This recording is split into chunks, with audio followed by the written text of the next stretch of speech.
नमस्कार दोस्तों, मैं पंकज राठौर पीएससी अड्डा के यूट्यूब चैनल पर आप सभी दोस्तों का हार्दिक स्वागत करता हूं। दोस्तों, मैं आज आपको बताने वाला हूं पोषक तत्व, जिसमें से एक होते हैं विटामिन। तो दोस्तों, जो अपने न्यूट्रिशन होते हैं उसमें जो मुख्य घटक के रूप में या मुख्य जिनका कार्य होता है वो विटामिन हो सकते हैं। तो दोस्तों, विटामिन क्या करते हैं, किस प्रकार से कार्य करते हैं, इनके सोर्सेस क्या होते हैं, विटामिन कितने प्रकार के होते हैं, विटामिन की कमी से या कौन से विटामिन की कमी से कौन सी बीमारी होती है या कौन सी बीमारी हो चुकी है इनकी कमी से, उसके अलावा इनकी खोज किसने करी थी, कौन से विटामिन की खोज किसने करी थी और इनकी उपलब्धता के कारण हमारे शरीर में क्या क्या चीज़ें हो सकती हैं, उन सब के बारे में मैं आपको विस्तार से बताने वाला हूँ। तो दोस्तों, सबसे पहले मैं आपको बता देता हूँ कि जो विटामिन शब्द है ये किसने दिया था, विटामिन वर्ड किसने दिया था। तो ये जो वर्ड है विटामिन, ये दिया था सी फंक ने। किसने दिया था दोस्तों? सी फंक। तो जो सी फंक है उन्हीं को विटामिन का जनक या फादर कहा जाता है, खोजकर्ता किसे कहा जाता है, विटामिन का सी फंक को कहा जाता है। विटामिन का खोजकर्ता कौन हो जाएगा दोस्तों? सी फंक। अब विटामिन कितने प्रकार के होते हैं उनके बारे में डिस्कशन कर लेते हैं। तो विटामिन जो होते हैं दोस्तों, आपने नाम सुना होगा, विटामिन ए होता है, बी होता है, विटामिन सी होता है, विटामिन डी होता है, विटामिन ई होता है, विटामिन के होता है। तो ये इतने प्रकार के यानी कि 6 प्रकार के विटामिन होते हैं। इनके बारे में सबके बारे में अपने को पढ़ना है।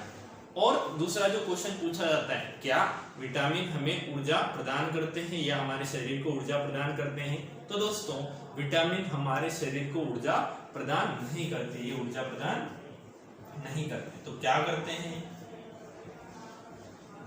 ये ऊर्जा प्रदान नहीं करते विटामिन। तो फिर किस काम के हैं? तो जो विटामिन होते हैं दोस्तों, वो बीमारियों से हमारे शरीर की रक्षा करते हैं। क्या करते हैं? बीमारियों से शरीर की रक्षा करते हैं।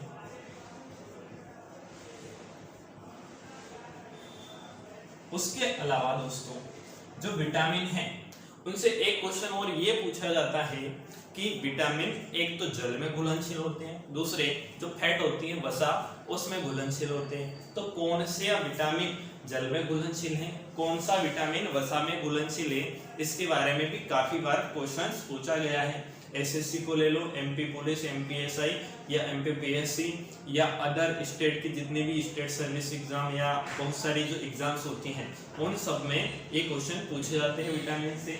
ये अपने स्कूल लेवल के लिए भी इम्पोर्टेंट होते हैं, कॉम्पिटिटिव लेवल के लिए भी काफी इम्पोर्टेंट हो जाते हैं। तो दोस्तों, अब देखते हैं विटामिन, कौन से विटामिन जल में घुलनशील है, कौन से वसा में घुलनशील है। तो जो विटामिन ए है, डी है, ई है और के है, विटामिन ए, डी, ई, के, ये जो चारों हैं ये कैसे हैं दोस्तों?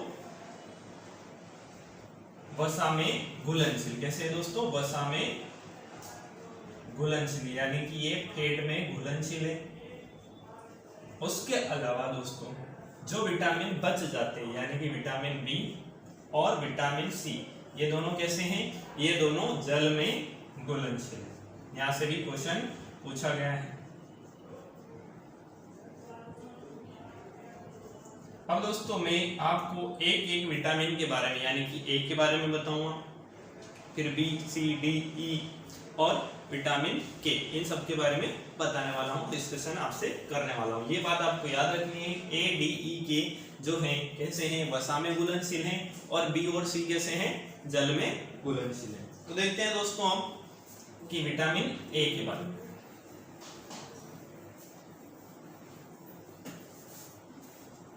विटामिन ए, तो जो विटामिन ए है, सबसे पहले इसका याद रखना है अपने को रासायनिक नाम, कि सभी विटामिन के रासायनिक नाम क्या है या केमिकल नेम क्या है। तो जो रासायनिक नाम है विटामिन ए का हो जाएगा रेटिनॉल। क्या कहते हैं दोस्तों इसको? रेटिनॉल।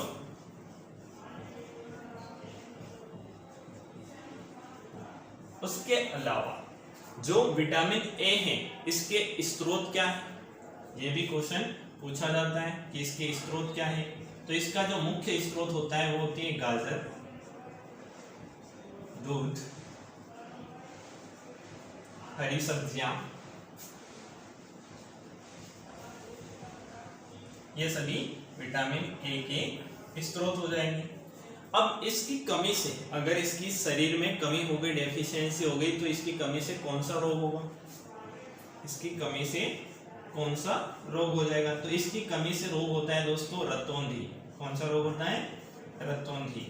तो जो रतौंधी है, अब ये एक ऐसा नाम है जो नाम से बिल्कुल समझ में नहीं आता है कि ये क्या लिखा है ना।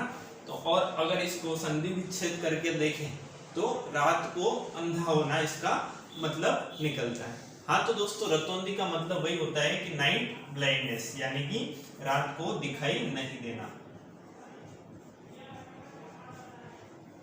रात को दिखाई नहीं देना।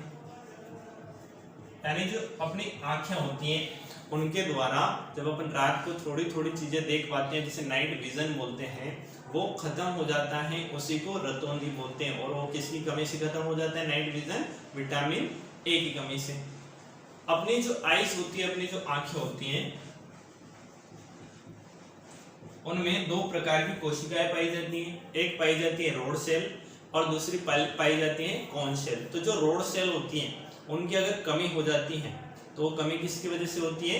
विटामिन ए की कमी की वजह से जो रोड सेल हैं उनकी संख्या में कमी हो जाती है, और वही नाइट में अपने को देखने के लिए उपयोगी होती है। रोड सेल के माध्यम से ये अपना नाइट विजन अच्छा बना होता है। तो उनकी कमी हो जाने से रात को अपने को दिखाई नहीं देता है, इसी को रतौंधी कहते हैं। इसके अलावा दोस्तों जो विटामिन ए है, इसका फंक्शन क्या है, इसका कार्य क्या होता है? तो दोस्तों जो विटामिन ए है वो क्या करता है? अपनी जो रोड सेल होती है, यानी कि जो शलाका कोशिका है, उनकी संख्या को बढ़ाता है।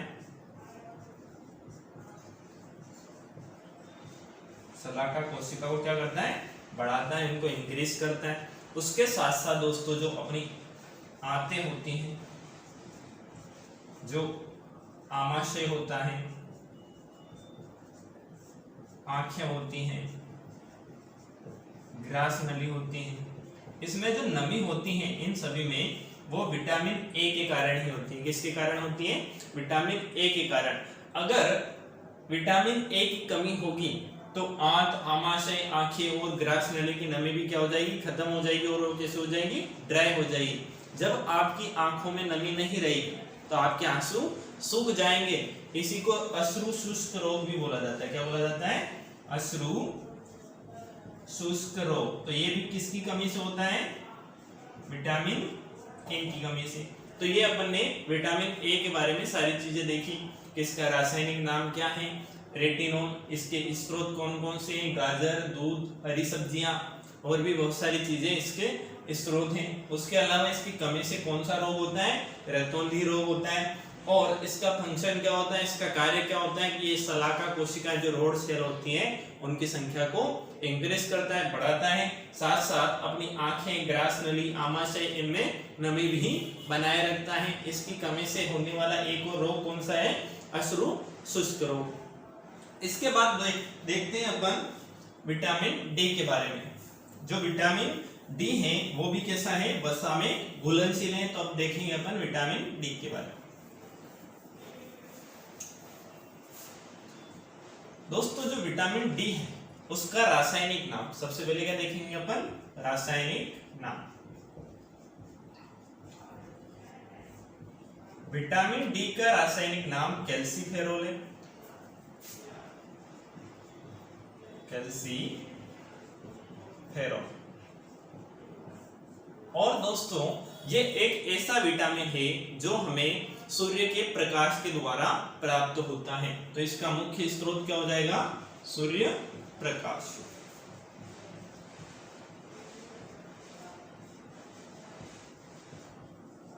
इसके अलावा दूध और दूध से बने जितने भी प्रोडक्ट होते हैं और अंडा जिनमें कैल्शियम पाया जाता है, उन सभी चीजों से विटामिन डी अपने को प्राप्त होता है। दोस्तों इसका फंक्शन क्या होता है? विटामिन डी का फंक्शन या कार्य क्या होता है ये देख लेते हैं। तो जो विटामिन डी होता है दोस्तों वो अपनी जो हड्डियां हैं, अपने शरीर में जो हड्डियां होती हैं, अपनी जो बोन्स होती हैं, उनको मजबूत बनाने का कार्य करता है। तो ये क्या करता है? अस्थियों को मजबूती मजबूत बनाता है।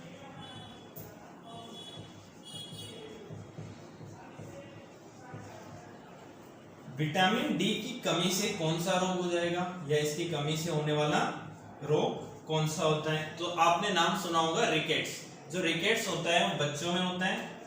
बच्चों में कौन सा रोग हो जाता है विटामिन डी की कमी से? रिकेट्स। और जो वयस्क होते हैं उनमें विटामिन डी की कमी से कौन सा रोग हो जाता है? Osteo Malaysia.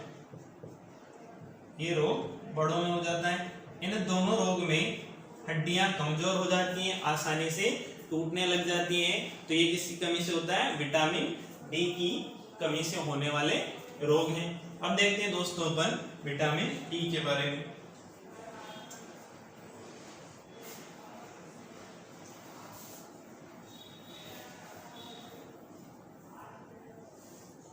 जो विटामिन ई है उसका रासायनिक नाम क्या है? तो उसका रासायनिक नाम हो जाएगा टोकोफेरोल। विटामिन ई का रासायनिक नाम टोकोफेरोल। इसके स्रोत क्या होते हैं विटामिन ई के? तो दूध, मांस, हरी सब्जियां,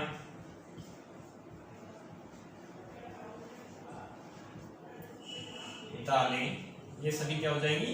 विटामिन ई के स्रोत हो जाएंगे। दोस्तों जो विटामिन ई होता है ये क्या करता है, इसका कार्य क्या होता है? तो ये हमारी जो त्वचा होती है, अपनी जो स्किन होती है, उसको सुंदर बनाने का कार्य करता है। उसके साथ साथ जो त्वचा को सुंदर बनाने के साथ साथ जो प्रजनन क्षमता होती है उसको भी कौन बढ़ाता है? विटामिन ई बढ़ाता है। प्रजनन क्षमता को बढ़ाता है। कौन बढ़ाता है? विटामिन ई बढ़ाता है। तो इसकी कमी से कौन सा रोग हो जाएगा? नपुंसकता। विटामिन ई की कमी से कौन सा रोग हो जाएगा? नपुंसकता। और क्या हो जाएगा? त्वचा शुष्क हो जाएगी।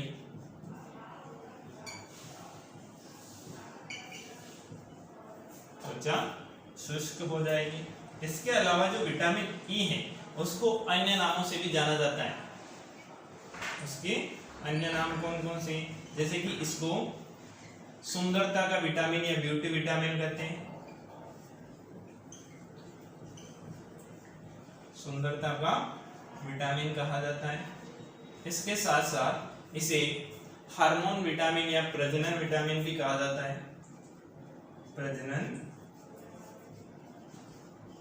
विटामिन कहा जाता है क्योंकि जो प्रजनन क्षमता है उसको कौन बढ़ाता है?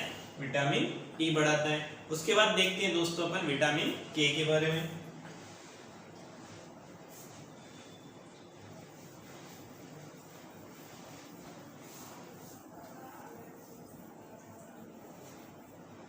दोस्तों जो विटामिन के है उसका रासायनिक नाम क्या है, ये कार्य क्या करता है, इसके स्रोत कौन कौन से हैं? तो जो विटामिन के है उसका नाम है फिलिक्विनोन।